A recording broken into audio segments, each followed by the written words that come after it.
എന്തായാലും അവൻ പോവാണ്. അപ്പൊ അനുവിനിട്ട് രണ്ടെണ്ണം പൊട്ടിച്ചിട്ട് പോയി കൂടായിരുന്നു. ശരിയാണ്. ഇവിടെ ഒന്നും ഒളിച്ചു പറയണ്ട, ഉറക്കെ തന്നെ പറയണം. പതുക്കെ പറയുന്ന ആൾക്കാരാണ് വിഷങ്ങൾ. ഞാൻ പറയാൻ അറിയാമല്ലോ എന്താ സംഭവിക്കുന്നത്. പതുക്കെ പറയുന്ന ആൾക്കാരാണ് വിഷങ്ങൾ. എന്ത് പോകൃതമാര് കാണിക്കണത്? വിഷങ്ങൾ. ഇതിനെക്കാളും നല്ലത് ഒരു ബോഡി റിഗ് ഇട്ട് കൊടുക്കണമായിരുന്നു. കാര്യം ഇവള് പോണ പുറകേക്ക് ഒരു ക്യാമറ പോകുമല്ല.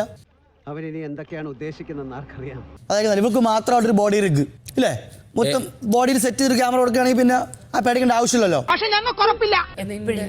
ഏതെങ്കിലും ഒരു ക്യാമറ നോക്കി ഈ പറയുന്ന വ്യക്തി ഞാൻ കരുതിയിട്ടുണ്ടാ?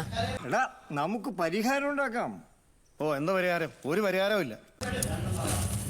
നിന്നെ പ്രോഗ്രാം പലതും നോക്കും, നീ ഇവിടെ നിന്ന് ഇറങ്ങിപ്പോണം. മിണ്ടിപ്പോരുത്. നിങ്ങൾ ഒരാൾ കാരണം അവർ ഈ കോപ്പറേറ്ററെല്ലാം കാണിച്ചു കൂട്ടുന്നത്. നാടകം അവസാനിക്കാൻ പോണു, കർട്ടൻ വീണ്.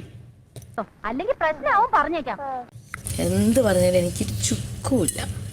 അതെ, വലിയ ആളല്ലേ നിങ്ങൾ. ഒരു പ്രശ്നമില്ല, നിന്റെ ചെലവിലല്ലടാ ഞാൻ കഴിയുന്നത്. വൃത്തിയുടെ പറയുന്നവനോ അതിലില്ലേ? ചിലപ്പോൾ അവസാനം വരാം, പക്ഷെ ഗെയിം കളിച്ച് നിൽക്കണം. എല്ലാത്തിനും കാണിച്ചു തരാടാ. തൻ്റെ അടുത്തോടെ കളിച്ച് നിൽക്കണം. അത് പറ്റില്ലല്ലോ. നിങ്ങളോട് എനിക്കൊരു ദേഷ്യമില്ല.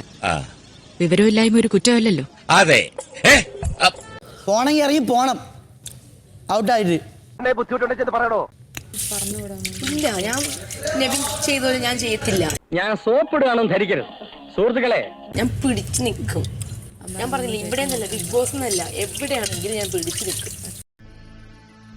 അത് വേണ്ട. ഒറ്റയ്ക്കാണെങ്കിലും. ഓ പഹയ ഒരു കവിത എഴുതി കൊടുത്ത എനിക്ക് സമയമായിട്ട് എഴുതിക്കളെ.